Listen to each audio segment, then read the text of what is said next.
한숨 더덕 좋아요 눌러주시고 큰 부자 되시기를 바라겠습니다. 자, 역시 대물 HLB의 이 세력의 스케일 정말로 대단하죠. 정말 매력적인 종목이 아닐 수가 없습니다. HLB 정말 화끈하죠. 그야말로 상남자 주식이다. 정말로 화끈한 주식이다. 이렇게 볼 수 있습니다. 자, 유한양행이 오늘 유한양행을 집중 공격을 하면서 오늘 바이오주들 전반적으로 다 공격이 들어왔습니다. 이 외인들, 공매들 아주 제대로 공격이 들어왔죠. 자, 그런데 HLB 보면은 창구도 다 오픈시키면서 엄청나게 겁을 주면서 공격을 해댄 모습을 보이고 있다. 자, 이렇게 보면은 뭔가 꿍꿍이가 있다 이렇게 보시면 됩니다. 자, 지금 이 유한양행이 오늘 기관이 엄청나게 매도했죠. 외인도 많이 매도했는데, 자, 유한양행은 지금 계산상으로 대충 계산을 해보면은 로열티 받는 거죠. 로열티 받아서 40%는 또 두 회사로 나눠줘야 됩니다. 다 나눠 먹기죠. 나눠 먹기. 그러니까 지금 얀센이 이제 가장 큰 리스크를 걸었죠. 삼상 돈도 제일 많이 썼고 제일 많이 먹는 겁니다. 그래서 이제 매출이 일어나게 되면은 그 중에 매출의 10% 정도 떼가지고 야 고마워 하고 이제 이렇게 주죠. 10% 떼주면은 한 연 1,000억 정도 된다고 가정을 해볼 수 있어요. 1,000억이면 연매출 1조 정도 나오게 되면은 그 중에 1,000억 정도 유한양행 쪽으로 들어오죠. 얼마나 좋습니까? 리스크를 안지 않은 상태에서 가만히 앉아 있으면 연 1,000억씩 들어온다. 정말로 좋은 FDA 허가를 받았죠. 앞으로 계속 들어오니까 아무것도 안 해도. 자, 그런데 기술 수출을 안 했다 그러면, 안 하고 내가 직접 다 했다 그러면 이게 1,000억만 들어오겠습니까? 매출 1조가 다 내 거가 되겠죠. 근데 이제 오스코텍하고 이렇게 제노니아하고 이렇게 나눠 먹는 상황이 되겠지만, 자, 그렇지만 유한양행이 나머지는 다 먹는 이런 상황이 될 텐데, 지금은 이제 4개 회사가 갈라먹는데 지금 리스크를 제일 적게 하는 곳이 처음 이제 개발을 한 그런 회사죠. 오스코텍과 또 하나 회사. 자, 그러니까 거기는 20%씩 가져가요. 20%. 그러니까 200억 정도 가져가죠. 200억. 연 200억. 자, 나눠줄게. 200억. 고생했어요. 그리고 또 이제 또 한 회사 있죠.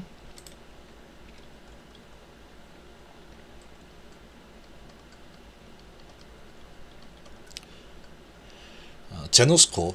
이 제노스코는 또 200억을 가져가 있죠. 200억, 나는 600억. 야, 우리 잘했어. 뭐 이렇게 되는 겁니다. 근데 진짜 배기로 크게 가져가는 거는 얀센이 다 가져가죠. 글로벌 빅팜이 괜히 빅팜이 되는 게 아닙니다. 대신에 리스크를 다 안고 돈을 엄청나게 투자를 다 했죠. 걔들이 가장 큰 돈을 투자를 한 겁니다. 삼상이 돈이 제일 많이 들어가죠. 그리고 리스크도 크고, 그러니까 비용이 많이 드니까. 이제 기술 수출해서 돈 주고 가져서 그런 리스크를 다 안았으니까 얻는 것도 많다. 당연한 겁니다. 리스크를 안 안았기 때문에 얻는 것도 600억이면 너 괜찮잖아. 이렇게 되는 겁니다. 지금 이 상황을 마치 유한양행 봐봐. 이거 FDA 허가 받아도 별거 없잖아.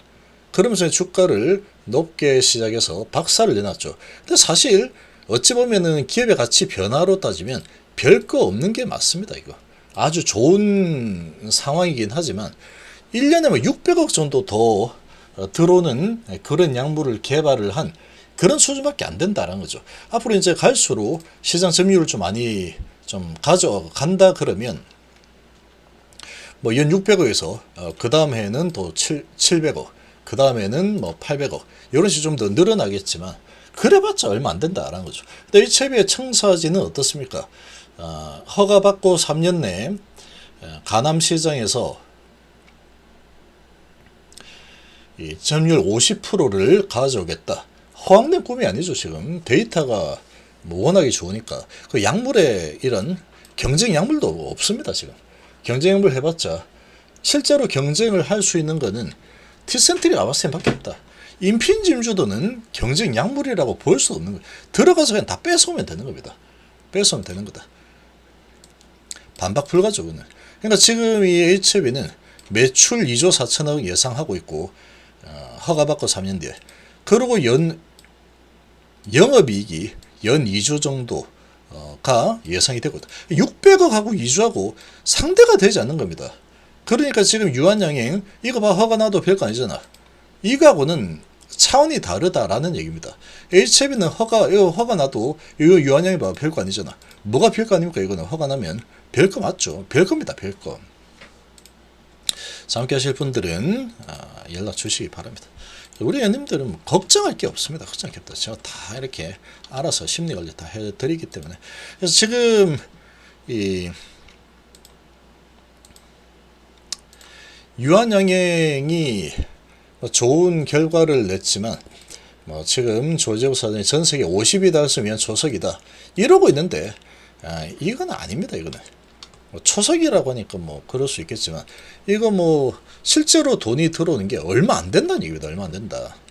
실제로 기술 수출을 해서 받는 거기 때문에 얼마 되지 않는다. 이렇게 볼 수 있는 거고, 지금 HB 같은 경우에는 지금 FDA 허가를 받아내게 되면은 유한양행하고는 비교가 안 되죠. 기업의 가치가 완전히 떡상하네요. 떡상. 유한양행은 떡상하지 못하죠. 1년에 600억 더 버는 거 가지고 무슨 떡상을 합니까, 이게.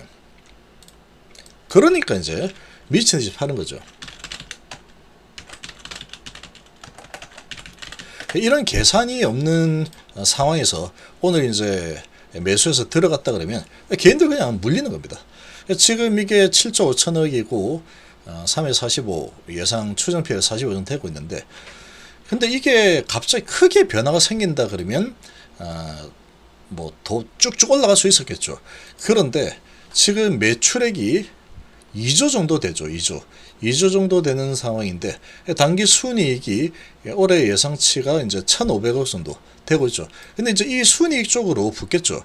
그러니까 매년 1년에 한번 이제 마일스톤으로 들어오는 거는 반발성이기 때문에 일회성 돈이 들어오는 부분은 주가에도 일회성으로 작용이 될 수밖에 없습니다. 보통 자 올라갔다가 일회성이잖아. 다음에도 또 돈 들어오 아니잖아. 이렇게 되는 거기 때문에 중요한 거는 런닝 개런티죠. 런닝 개런티. 근데 그게 1년에 한 600억 정도 더 붙는다. 그럼 이 순이익에 붙겠죠. 아마도 영업이익에 붙을지 순이익에 붙을지 모르겠지만 영업이 붙는다 치면 영업이익이 이제 1,000억 정도 되는데 여기에 1,600억 정도로 점프업이 되는 거다. 그 정도입니다. 그 정도. 그리고 이제 그 다음에 700억 들어온다. 그러면 1,700억. 이렇게 이제 올라가는 상황이 만들어지는 거다. 이렇게 볼 수 있습니다. 그러다 보니까 이게 임팩트가 그렇게 높지 않다는 거죠. 매출로 따지면 지금 이렇게 1조 8천억, 2조 하다가 그것도 이제 매출로 잡히는 상황이다. 그러면 이제 여기에서 2조 600억에서 2조 1200억 이렇게 되는 수준이다. 근데 이제 그거는 다 영업이익으로 다 잡힐 거고 순이익으로도 다 잡히겠죠. 하는 게 없이 돈이 들어오는 거니까. 그 정도 수준인 거다. 이렇게 보시면 되고. 근데 HB 같은 경우에는 3년 내에 이 청사진이 목표가 50% 달성을 해서 매출 2조 4천억. 이 목표죠. 그리고 영업이익이 2조가 목표입니다. 그냥 상대 자체가 비교 자체가 그냥 불가한 겁니다. 비교가 아예 불가하다. 이렇게 보시면 되죠. 순이익도 비교가 불가하다. 이렇게 보시면 되는 겁니다. 그러니까 영업이익률이 어마어마하게 커지게 되겠죠. 영업이익률이 지금 이제 5% 정도 되는데 요게 조금 더 올라가겠죠. 조금 더 올라가는 수준이 되는 거다. ROE도 좀 더 올라가겠죠. 그 정도인데 얘는 지금 FDA 허가를 받아서 시장에 이제 침투를 해서 실제로 이제 시장 점유율을 잡아오게 되면은 삼성까지 내가 리스크를 다 하는 거기 때문에 영업이익률이 그야말로 우리나라 최고가 되는 겁니다. 우리나라 최고. 대한민국 최고의 영업이익을 내는 그런 회사가 된다. 스케일 자체가 다르다는 겁니다. 삼상을 내가 해야지 그게 진짜로 회사가 엄청나게 크게 변하는 거지. 기술 수출해가지고 이렇게 변화가 생기는 거는 얼마 못 먹는다라는 거죠. 예를 들어 차라리 유한양행이 만약에 이제 오스코텍에서 받아가지고 유한양행이 리스크 안고 삼성까지 엄청나게 돈을 쏟아 부으면서 임상을 진행했다.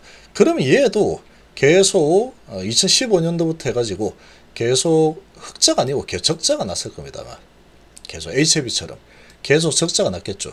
그러다가 이제 허가가 딱 되었다. 그러면 갑자기 영업이익이 폭증을 하겠죠. 폭증. 그렇게 되면 FDA 허가 났다. 그러면 얘는 그냥 점상이에요. 점상. 그냥 상한가로 갈 수 있는 거죠. 그런 상황이다. 이렇게 보시면 돼요. 영업이익률도 엄청나게 급증하겠죠.